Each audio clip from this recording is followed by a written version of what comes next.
اعوذ باللہ من الشیطان الرجیم بسم اللہ الرحمن الرحیم السلام علیکم۔ دوستو، صوبہ بلوچستان میں ہزارہ قبیلے کو تاریخ میں ایک اہم مقام حاصل رہا ہے۔ ہزارہ قبیلے کے متعلق میں یہ بھی کہا جاتا ہے کہ یہ چنگیز خان کی نسل سے تعلق رکھتا ہے۔ ماہرین عمرانیات یہ کہتے ہیں اس قبیلے کا اصل وطن مشرق وسطیٰ ہے، جبکہ اس کی شاخیں چین، افغانستان، پاکستان اور ایران سمیت یورپ کے دہانے پر واقع ترکی تک پھیلی ہوئی ہیں۔ اس قبیلے کے زیادہ تر افراد اسماعیلی اور محدود تعداد میں اہل سنت مسلک سے تعلق رکھنے والوں کی بھی ہے۔ ایک اور تحقیق کے مطابق یہ قبیلہ منگول نسل سے نکلا ہے، یعنی ہزارہ قبیلہ چنگیز خان کی نسل سے تعلق رکھتے ہیں۔ جب چنگیز خان کے پوتے نے اسلام قبول کیا تو پھر ہزارہ قبیلے میں بھی اسلام آیا۔ یہ ایک تاریخی حقیقت ہے۔ چنگیز خان ایک عظیم و شان سلطنت کے فرما روا تھے اور اپنے عروج کے دور میں منگول سلطنت 3 کروڑ مربع کلومیٹر پر پھیلی ہوئی تھی، جبکہ موجودہ دور میں اس علاقے کی کل آبادی 3 ارب کے لگ بھگ ہے۔ مزید تفصیلات کے مطابق Mongol Tajikistan, Turkmenistan, Uzbekistan, Sinkiang, موجودہ چین کا مسلم آبادی کا صوبہ، سمرقند اور بخارا میں آباد تھے۔ افغانستان میں جن 4 صوبوں میں جن علاقوں میں ہزارہ رہتے ہیں، ان علاقوں کو ہزارہ جات کہا جاتا ہے۔ افغانستان کا خوبصورت صوبہ بامیان میں ہزارہ قبیلے کے افراد کی تعداد سب سے زیادہ ہے۔ اس قبیلے کی خصوصیت یہ تھی کہ ہزارہ قبیلے والے ایک خاص جنگی حکمت عملی رکھتے تھے۔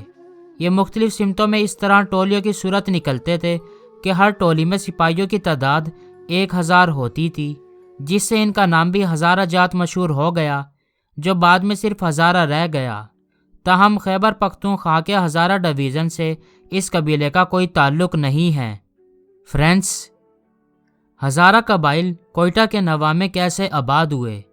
ہزارہ قبائل کی تاریخ کے مطالعے سے یہ معلوم ہوتا ہے کہ افغانستان کے فرما روا امیر عبد الرحمن کے مظالم سے تنگ آ کر ہزارہ قبیلے کے افراد کوئٹہ کے جس علاقے میں آ کر آباد ہوئے، اسے مری آباد کہا جاتا تھا، اور جو اس وقت مری قبیلے کی چرا گاہیں تھیں۔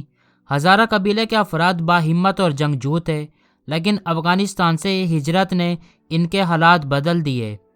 ہزارہ کے سرداروں نے مری قبیلے کے سرداروں سے درخواست کی کہ اس علاقے کو ان کی رہائش کے لیے مختص کر دیں۔ پھر ایک معاہدے کے تحت یہ علاقہ ہزارہ قبائل کو لیز پر دے دیا گیا۔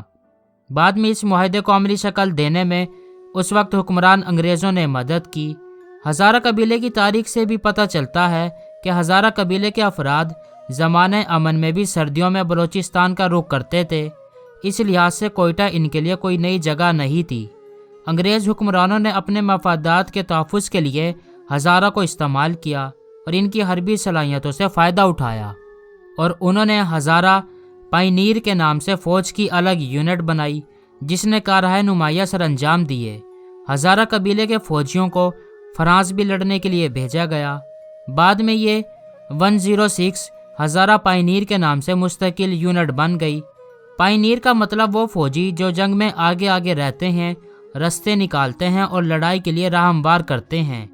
ہزارہ قبیلے سے تعلق رکھنے والے پاکستان کے ایک آرمی چیف جنرل موسیٰ خان کی کتاب جوان فرام جنرل ٹو میں بھی اس کا ذکر ملتا ہے۔ یہ قبیلہ جنگ میں اہم کارنامے سر انجام دیتا تھا۔ کیا ہزارہ ترک قبائل کا حصہ ہیں؟ محمد دکیا بیر ترکی کے معروف صحافی ہیں۔ 9/11 جب امریکہ نے افغانستان پر حملہ کیا تو ترکی کی افواج نیٹو ممالک کا حصہ ہونے کی وجہ سے افغانستان میں آئی۔ یہ صحافی بطور رپورٹر اور تجزیہ کار اس کے ہمراہ افغانستان میں آئے۔ ان کا کہنا تھا کہ ہزارہ قبیلہ دراصل ترکوں کا ہی ایک قبیلہ ہے جو جنگوں کے دوران افغانستان میں رہ گیا تھا۔ دکیا بیر کے مطابق ہزارہ اپنی شکل و صورت اور کلچر میں ترک نسل ہی ہیں، تاہم بعض دیگر محققین کے نزدیک خود ترکوں کا بھی جنم مشرق وسطیٰ سے ہی ہوا ہے اور بعد میں یہ ترکی جا کر آباد ہو گئے۔ چنگیز خان کی اولاد میں سے ہی مختلف قبیلے پھلے، کچھ منگول کے نام سے معروف ہیں اور کچھ مغل کہلاتے ہیں۔ مغل قبیلے کے مشہور بادشاہ ظہیر الدین بابر تھے، جن کا مزار کابل شہر کے وسط میں واقع ہے، لیکن یہ اندازہ لگانا مشکل ہے کہ ہزارہ چنگیزی ہیں یا نہیں۔ البتہ بامیان میں ان کی موجودگی اور انخلا ایک تاریخی حقیقت ہے۔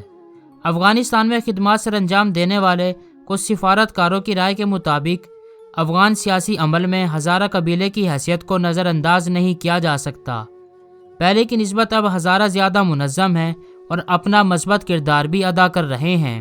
تاریخی حقائق کے مطابق ہزارہ قبیلے پر سختیوں کا آغاز افغانستان کے فرما روا امیر عبد الرحمن کے دور سے ہی ہو گیا تھا۔ اس کو انگریز کی حمایت حاصل تھی۔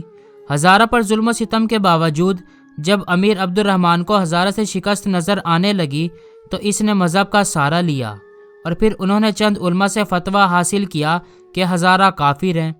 اس فتوے کو بلوچستان تک پہنچایا گیا۔ ظلم و ستم کا یہ سلسلہ مزید بڑھ گیا تھا۔ پھر ہزارہ قبیلے کے افراد قافلوں کی صورت میں ہجرت کرنے پر مجبور ہوئے۔ طالبان کے دور میں ہزارہ قبیلے کے زیادہ افراد آئے۔ تحقیق کے مطابق 1890 میں جب افغانستان کے حکمران عبد الرحمن نے ہزارہ قبیلے کے خلاف بڑا آپریشن کیا تو اس وقت اس کی وجہ مذہبی نہیں تھی، شاید بعد میں ہونے والے واقعات میں مذہب کا عنصر بھی شامل ہو گیا۔ تاہم اس آپریشن کے بعد ہزارہ کی بڑی تعداد نے کوئٹہ کا رخ کیا۔ عدم تحفظ کا شکار یہ قبیلہ عبد الرحمن کے چنگل سے نکلنے میں کامیاب تو ہوا، لیکن ان پر آزمائش کے دن ختم نہ ہوئے۔ عبد الرحمن کے ہزارہ کے خلاف کارروائی کے بعد طویل عرصہ امن رہا۔ ہزارہ قبیلے کی موجودہ مشکل صورتحال روس اور امریکہ کی افغانستان میں مداخلت کے بعد پیدا ہوئی۔ شروع میں اس قبیلے پر حملوں کی وجہ مذہب نہیں تھی، لیکن شاید بعد میں یہ بھی ایک وجہ بنی۔ یہ بھی ایک حقیقت ہے کہ بلوچستان میں بسنے والے تمام ہزارہ اہل تشیع مسلک سے تعلق رکھتے ہیں اور یہاں ان پر حملے کے پیچھے اصل وجہ فرقہ واریت ہی ہے۔ یہی وجہ ہے کہ جب بھی ان پر حملہ ہوتا ہے تو اس کی ذمہ داری صرف شدت پسند اور فرقہ پرست تنظیمیں ہی قبول کرتی ہیں۔ افغانستان کے صوبہ مزار شریف میں ایک حملے میں 2000 تک ہزارہ قبیلے کے افراد مارے گئے۔